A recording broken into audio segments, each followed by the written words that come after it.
વિસાવદરમાં રાજુ કરપડાએ ગોપાલ ઇટાલિયા માટે હુંકાર ભરીને જનતાને આપ્યું ધારદાર નિવેદન। અમે આ વરરાજો લાવ્યા છીએ, જીતનું સર્ટિફિકેટ દઈને અહીંથી અમને પાછો આપજો, એ જવાબદારી તમારા માથા પર મૂકવા આવ્યા છીએ। બીજી મહત્વની વાત કે આ ચૂંટણી વિસાવદરની ચૂંટણી નથી।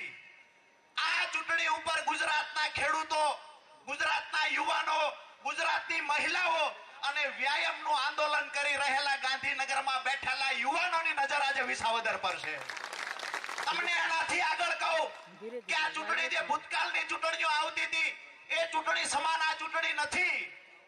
અમારું નાક જેને કહી શકાય આમ આદમી પાર્ટીનું, જેના પર ગુજરાતના યુવાનોની નજર છે, જેને આદર્શ સમજીએ છીએ, આમ આદમી પાર્ટીનો મજબૂત અને જાંબાજ યુવાન જેને અમે સમજીએ છીએ, એને આજ વિસાવદરના મતદારોના ખોળે મૂકવા આવ્યા છીએ। આબરૂ જાય નહીં, જવાબદારી તમારા માથે છે।